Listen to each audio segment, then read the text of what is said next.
여러 가지 모습을 나타내어지죠. 하나는 그냥 소극적으로 자기를 감춰버립니다. 낙심과 절망만 빠져가지고 사람 만나는 거 기피하고 회피하고 눈물만 흘리고 그러다가 심해지면 우울증에 빠지기도 하고 말이죠.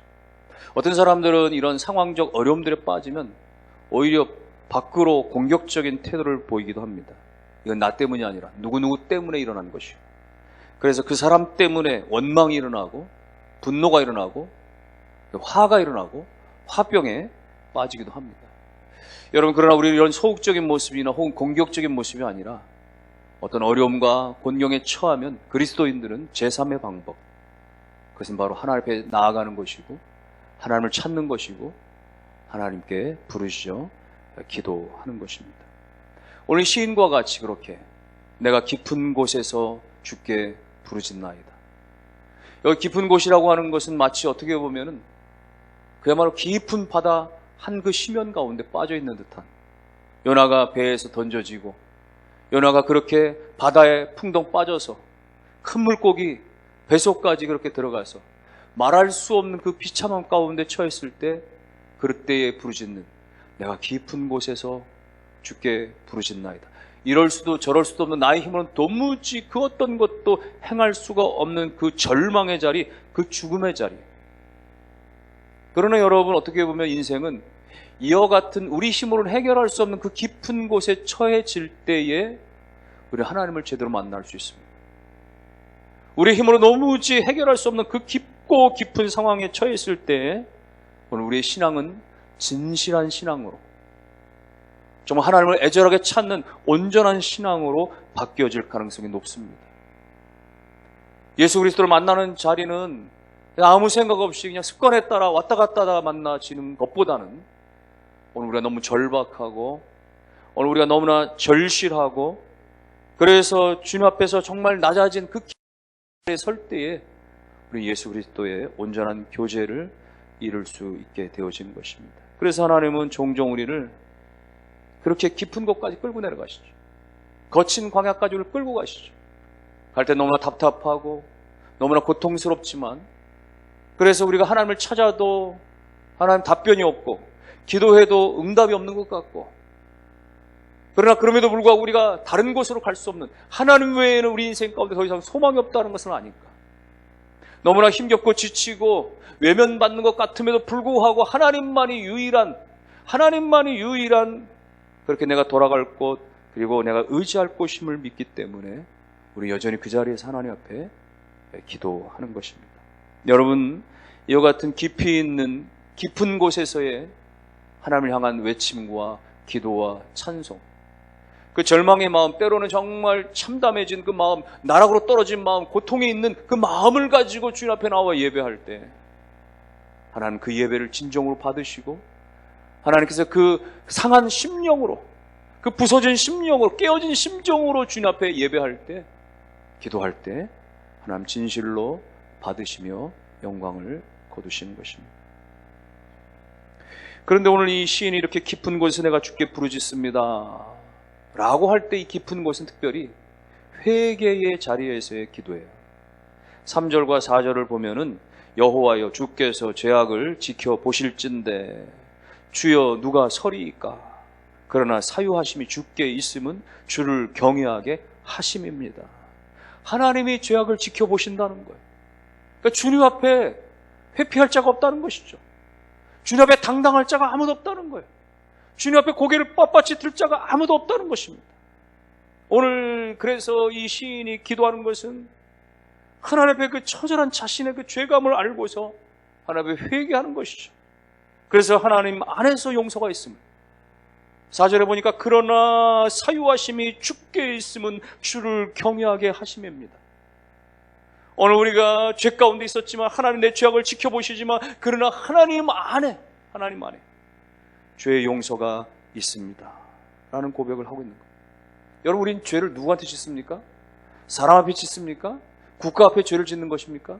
물론 사회적인 그런 범죄도 있지만 그건 사실은 우리가 과태료 내고 혹은 형기를 살고 그러면 끝나는 거예요. 그러나 진정한 죄는 무엇입니까? 우리가 하나님 말씀에 따라 살지 않고 하나님의 창조의 목적대로 살지 못해서 하나님 앞에서 범하는 죄들이 있죠. 사람이 때로 알지도 못하는 내가 하나님 앞에서 굴곡진 그 죄를 가지고 있는 것이죠. 그러니까 이 죄의 용서도 사람 앞에 받는 게 아니에요. 국가 앞에 받는 게 아닙니다. 죄의 용서도 여전히 하나님과의 관계 문제인 거예요. 주께서 죄악을 지켜보실진데 그러나 주께만 사유하심이 있음을 내가 믿어 주 앞에 경외합니다 말이죠. 우리가 죄를 범하는 것도 하나님의 죄를 범하는 것이지만 죄의 사유를 받고 용서를 받는 것도 전적인 하나님 관계에서 비롯되는 것입니다. 그래서 요한 사도는 요한일서 1장 9절에서 만일 우리가 우리 죄를 자백하면 저는 미쁘시고 의로우사 우리 죄를 사하시며 우리를 모든 불의에서 깨끗하게 하실 것이요. 우리가 자백만 하면 회개만 하면 하나님 미쁘시기 때문에 사해 주신다. 깨끗하게 해주신다. 이사야 선지자는 44장 22절에서 내가 내 허물을 빽빽한 구름같이 내 죄를 안개같이 없이 하였으니 너는 내게로 돌아오라 내가 너를 구속하였습니다. 오늘 아침에도 안개가 자욱했었죠. 잠깐이었습니다. 때로는 구름이 가득할 수 있습니다. 잠깐입니다. 사라지는 것처럼 주님이 우리의 죄를 그렇게 없이 하시겠단 말이죠. 그러니 너희는 돌아오라는 거예요. 돌아오라는 것입니다. 자백하라는 것입니다. 회개하라는 것입니다. 그러면 하나님께 속량하시고 구속하신다라고 말씀을 하시는 겁니다. 하나님께만 가능합니다. 다윗이 위대한 임금입니다. 그런 믿음이 충만했습니다. 훌륭한 사람이에요. 그러나 그런 다윗도 완전하지는 못했습니다.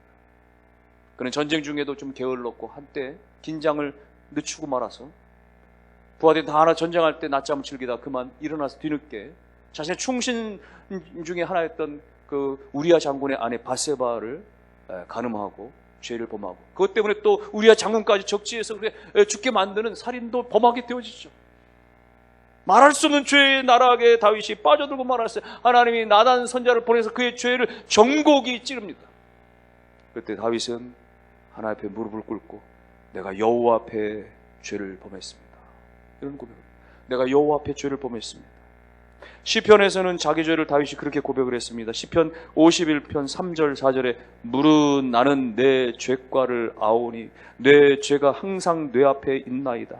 내가 주께만 범죄하여 주의 목전에 악을 행하여 싸우니 다윗이 누누이 고백하는 거예요. 내가 내 죄를 다 압니다.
이따가 또 교회 회개하면 되겠지 말이야. 이런 식으로 너무 십상히 생각하는, 대수롭지 않게 여기는 그런 사람은 어리석단 말이죠.